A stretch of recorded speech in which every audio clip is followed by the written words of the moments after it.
You're making me laugh too much. I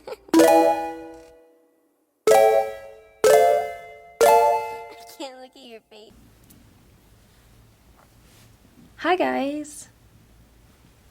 Oh my god, okay. Kind of crazy that I'm sitting in the exact spot where I sat a year ago talking about my very first breakup and heartbreak.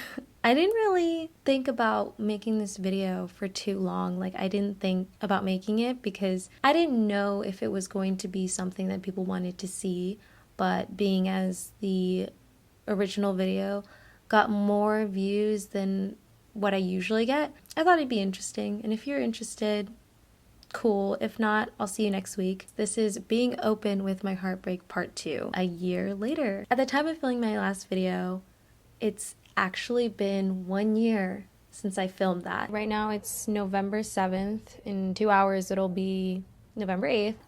And it's been a year since I experienced my first breakup. And possibly one of the worst pains I've ever felt in my life. I know that kind of sounds like an exaggeration, and I'm also saying it very lightheartedly, but it's been a year. So I don't know if anybody expected me to kind of be still torn up about it, but I will always have that kind of break in my heart. But I'm the type of person that's not going to sit around and kind of continue to sulk about it. This one's kind of more organized. I did write down some stuff and I'm gonna go point by point and kind of explain some parts of the video where I feel like I've changed or if I need to mention something. I'm just gonna talk about my stance on what I said a year ago and how I feel now, and yeah, hopefully it won't be 18 minutes long, but you know me, I ramble, so let's just get into it. First things that I mention are how I feel about him. I do have like so much love in my heart for him. Despite the fact that Tor and I were only together for 10 months, it felt like I had known him for years, and he was my best friend, and I still consider him my best friend. Nothing really has changed too much. I still really love him, and I miss him, and I care for him, and I feel like a part of me always will, because he was such an important human being in my life and taught me so many things and loved me so much, and I had never felt love from another person in that way. And it was so nice to feel that love, and I felt just so grateful and so lucky to have met him and to experience the relationship I had with him. I don't know what's gonna happen in the future. The future is still kind of uncertain. Like, it's been a year, but life's crazy. I don't know where we're gonna end up. We could still be broken up for years. You know, I wanna think like realistically and be like, well, most people don't usually stay with their first loves, you know? But I'm one of those hopeless romantics that hopes that in the end. But who knows?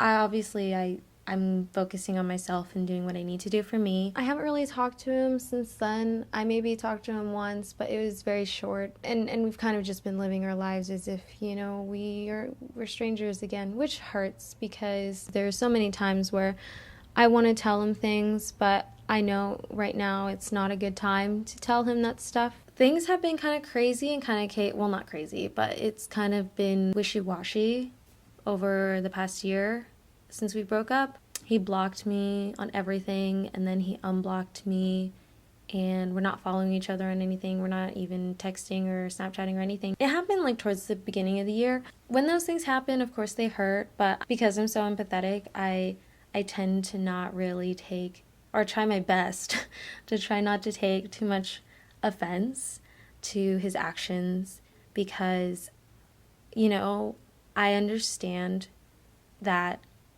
sometimes people need to do things that will help them heal, and if that's what he needed to do to help him heal, I'm not going to be the person that's like, no, you can't do that. No, you can't do that. It's going to hurt me. It's going to hurt me. You know, like, regardless of what people do. And I told him this a long time ago when we were together.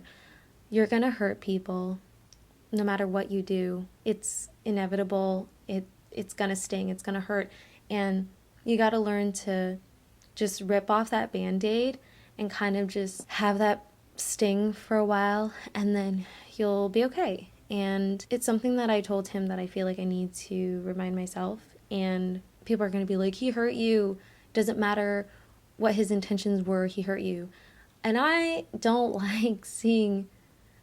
like believing that people are intentionally bad. So even if someone hurt me, I'm not going to sit here and think poorly of them all the time. He's a wonderful person. He's extremely talented and he's a great human being. Maybe the stars weren't in our favor right now and we have to be apart. And I'm a big believer in the universe and fate and everything. I don't know what the universe has in store for him and I. I can only do what I can do right now. And I can truly say that a year later, it's been easier to deal with being sad over that, because, you know, you can only be sad for so long until you're tired of being sad, or the chemicals in your body really can't allow you to be like that anymore. I personally don't know where we stand right now. I know that we aren't really friends, we're strangers. In my mind at the time, I was hoping that we would rekindle in the way of like, we'll be best friends. It's easier to say that on both sides, but one side isn't in that mind state where they can be like that, and I get it. I'm having new experiences and I'm, achieving things where I still want to share with him first. Kind of just like a small little sad moment, but then like I'm over it because then I tell family or I tell my friends and I'm okay, That's where I'm at on my view of him right now. I talked about a lot of things in that video. One of the things that I talked about was dating and how I'm not really all that open to dating anymore. I don't like dating. Tor was my first boyfriend and I'm like 21. I met him before I turned 21. I tried dating, I think 3 months after the breakup, and it wasn't a good experience. I just picked the wrong person to try and casually date and it didn't work. And at the time that kind of soiled my view on dating. And I don't know, the whole idea of dating it just turns me off right now. Like, I'm just not interested in finding somebody. I'm really okay and content with being single and enjoying my life alone. I mean, obviously not alone, but like doing things for myself and doing things by myself. Another thing, which a lot of people might think is stupid, but I don't care.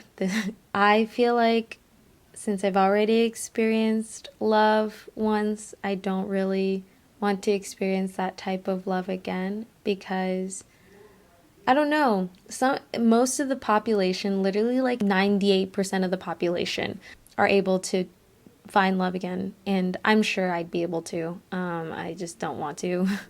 Not because I'm waiting for him to come back around, but just because like I'm really enjoying doing things on my own. And even though sometimes I do wish that I had a partner to like do really cute things like kissing and like holding hands and all that stuff, it's not a priority for me at the moment. Along with that, the idea of holding on and letting go, I feel like there's like this unsaid thing where you have to let go of a person. Sometimes you literally have to let go of a person and you have to like break up. But I mean like letting go of that memory of them and letting go of the good times you shared with that person. I feel like you don't have to do that. I feel like the only time holding on is a bad thing is if you're letting it consume your every waking being. Honestly, I feel like I haven't let go. I mean, the memories and the good times and all that stuff. Like, I feel like I haven't let go of that. And I feel like there's this unspoken shame about holding on to memories of someone you used to love and care about. And I feel like if you are at a place in your life where you feel like you can do that and it's not painful and it's more reminiscent rather than like, trying to like torture yourself and be like, why can't I go back? Like there's a healthy way of holding on without letting it, take over your entire life. I feel like one of the most toxic ways of trying to get rid of pain is trying to delete and remove every memory, every inch of someone that you had in your life, from your phone, from your room, like just like get rid of everything.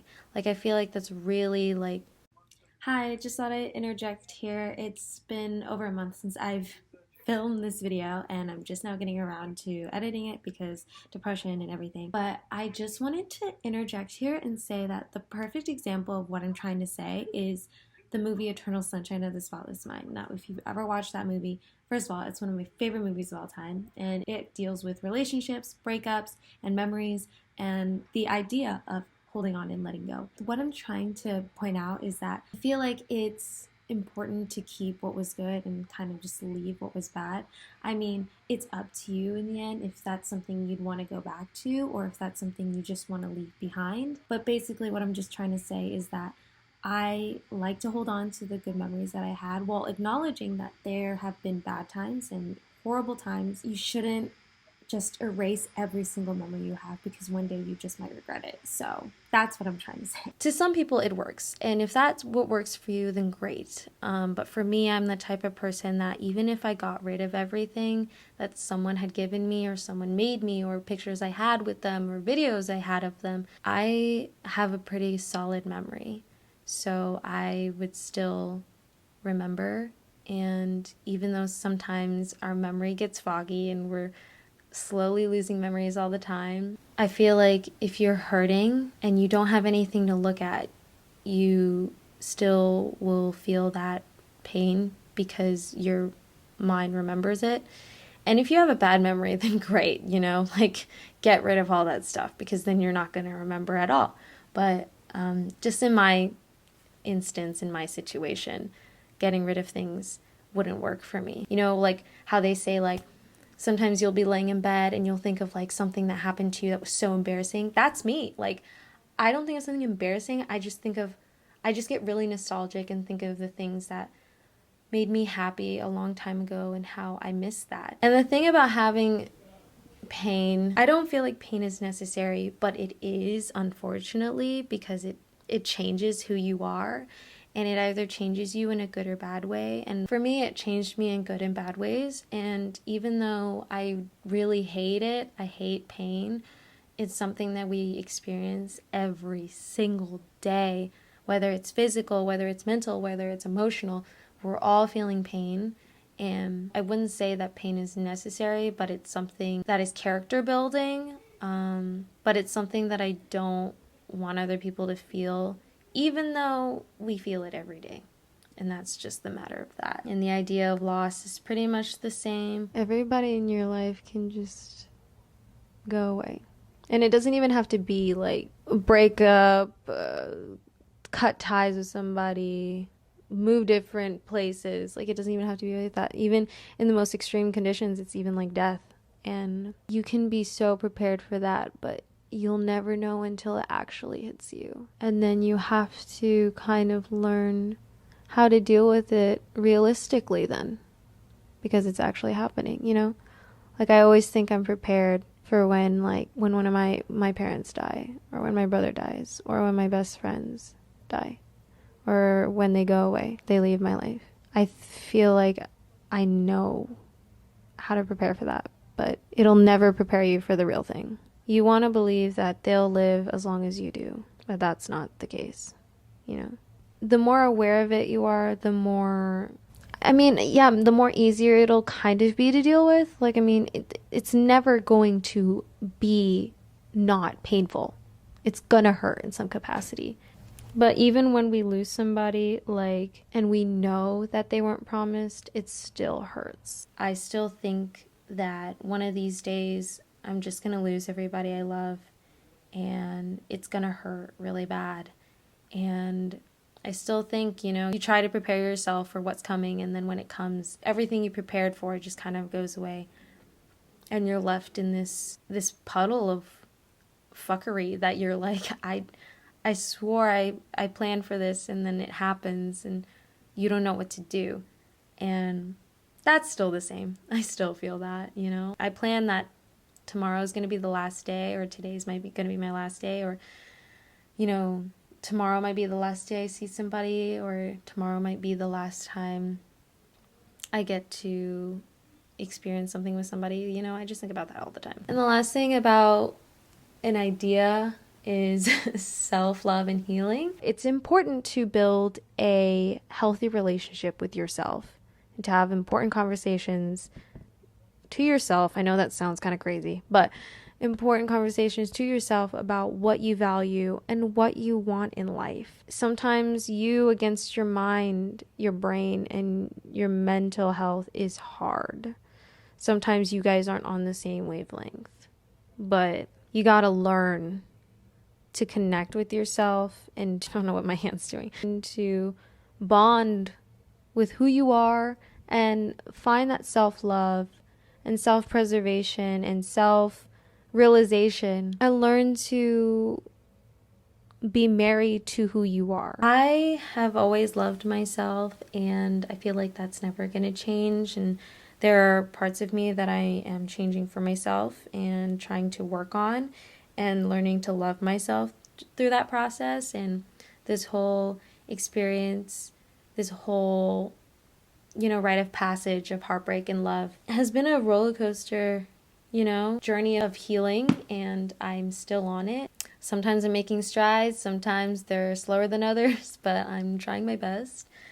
Healing is not a straight line, it has its ups and downs, and I never for one second think that I have gone back, like I've regenerated back, and I never once think that I am worse. And every time I feel like I might have gone back, I'm just reminding myself that this is just a little setback, and that I'm still like on the path. I feel like there's never like a final destination when it comes to healing. I feel like we're always healing from something. We're always healing in different ways. It may feel dark right now, and I just have to, and sometimes I need to remind myself that, because right now it's hard to see that light, but I'm trying my best. I talked about my emotions. Everyone knows that I'm a very strong person and that I can hurt. Like, I'm so emotionally aware and so emotionally sound and in tune with my emotions that like every single emotion is intense for me. If there's something that I want to deal with in the moment, but I have no choice but to kind of sit in that emotion, it's so hard. Like like at one point I was feeling very like frazzled, and it was the middle of the day and I was home alone, and I honestly couldn't stay in my house. I literally got up and I started walking. There was a Walmart that was like 3 minutes away. I mean, it's 3 minutes away car distance, but when you're walking it's more like 10. I didn't realize. I just started walking because I was like, I couldn't just sit in my room and just fester in this like silence. I feel like now I've got a better control of them. I am not holding back anymore. If I am feeling very happy, I'm happy. If I feel like I need to cry, I will make myself cry so I can get that out and I can feel better. So I feel like I've gotten more healthier control over my emotions. I'm trying my best to not shy away from vulnerability. I feel like I have over the years become more vulnerable, and because of this instance, I feel like I've stopped and I've become kind of colder and more distant. And I definitely have those days, sometimes weeks, sometimes, months, where I'm not as close to people as, people would like me to be, or even I would like me to be. And it's disappointing, and it's honestly like it hurts me more than anybody else, because I never wanted to be closed off. I feel like I've closed off a little bit more since then, which is not good, but I'm trying my best. It's hard, It's not so much about the breakup anymore that makes me more distant. It's just life in general and the weight on my shoulders that I feel with the responsibilities I have, and being aware of the social climate and the environment and just everything that's going on in the world. Even though I don't know everything fully to the extent, I just feel like I'm constantly lethargic, and there's like always something causing me stress, which sucks. It sucks a lot. There's nothing wrong with being vulnerable. It's okay to be vulnerable. It's okay to, speak your mind, as long as you're not hurting anybody and you're not, being hurtful. with your words and actions. And so it really sucks to go from, being mostly vulnerable when I used to not be, to back to being more closed off. I feel like my view on love has changed, and I said it. I felt it once. I don't really want to feel it again with another person, and that might seem toxic, but as long as I'm not like sulking and being like, I don't want to feel love again. It's more so like I'm just focusing on me and doing what I need to do for myself. In terms of like my love life, I've tried twice now to try and be out there and try and find somebody, but it just doesn't feel right. It's just not in the cards for me right now, which is fine. I'm not looking at the moment. I want to talk about my experience having a first love, first relationship, and my first heartbreak all in 1 year. I don't know how to explain this. As I've said before, I was one of those people that I would find somebody attractive, get to know them, find something that I didn't like, and then didn't date them. And for a long time, I thought that I was a weirdo and that I was a freak and that I was never going to find anybody that I was going to truly like. And so when I met Tor, it was kind of scary because for the first time, I knew his flaws and I didn't run away. And it was really surprising because I thought we were going to talk and then I was going to lose interest, or I was going to find something that I didn't like about him. And then, I had to do that all over again, where it was like, I can't talk to you. But the more I talked to him, the more I was like, wow, I really like you and I really like your vibe. When you just feel it, you feel it, And I had one of those feelings. I didn't know there was a term for it, but there is a Japanese term. I'll put it up right here, the words, because I don't want to butcher it. But it doesn't mean anything, but it kind of just describes love at second sight. It's kind of like describing a feeling that you may not love somebody in the beginning, but you have a feeling that you will. And that was Tor. It didn't feel like a mistake. And then here comes the turmoil. A lot of things went down. A lot of it didn't have to do with me, but I guess on his end, he didn't want to have me be a part of the bad shit that was going on in his life. Sometimes there are things somebody has to deal with alone. Before the breakup, it was like everything in my heart was saying, I don't want this. And I think that's like what a lot of people go through. Because I'm so emotionally attached, I didn't want to let it go, even if it was bad for me. And I think a lot of people can relate to that. I still think the same. I still think that he needed things that he needed to work on alone. And as much as I wanted to be by his side, it wasn't my choice to put myself in a place that I didn't need to be, no matter how much I wanted to. Here's where I've experienced my first heartbreak. And I feel like I have experienced heartbreak before, but not one like this, where it was like my heart was ripped into a billion pieces.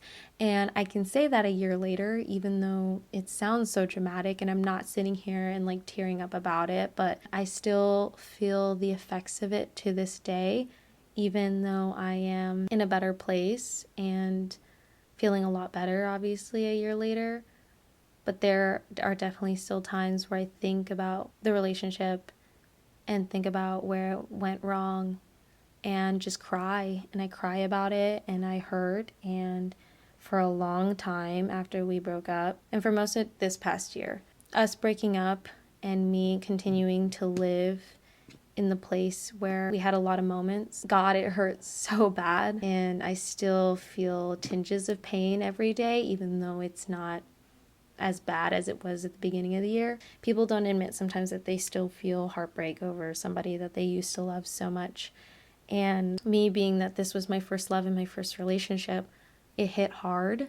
And I felt the weight of it on my chest every day. I'm really grateful that I had a good support system and people who love me around me. It was crazy knowing that I went through all of that. And a year later, like thinking about the relationship, thinking about him, and thinking about the breakup and all this stuff is crazy because it's almost the longer it drags out, like the breakup, the more like it feels like it was a fever dream, like it didn't really happen, but it did, obviously. So this is where I am a year after the breakup. I've made some strides.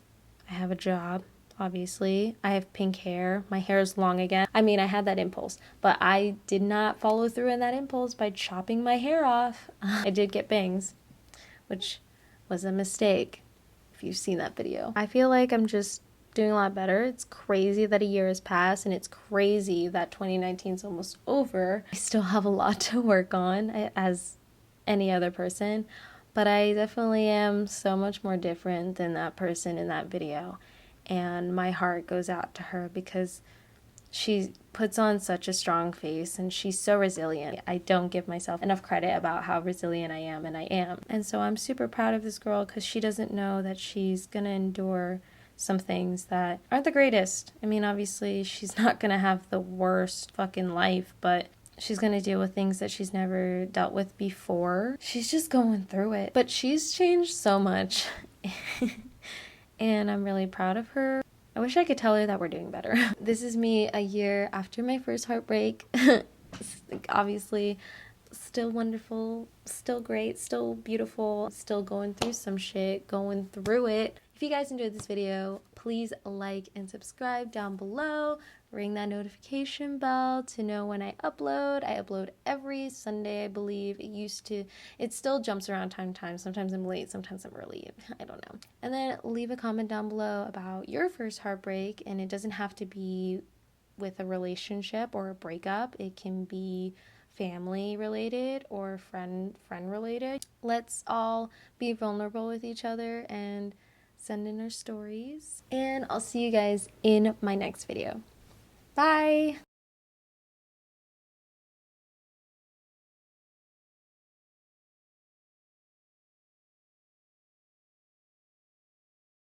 If by some chance that Tor is watching this, which I highly doubt, I hope you're doing well. I hope you're happy, and I miss you, and I still love you and care for you so much. And I just want you to know that I don't bear any ill feelings towards you, and I miss your presence and your vibe. This is coming off as if like I'm trying to have you come back, but I honestly just wish you the best, and I wish I could talk to you and tell you and talk to you like old times, but that obviously isn't the case. So I'm just going to wish you all the love and all the happiness and sending you a lot of light your way.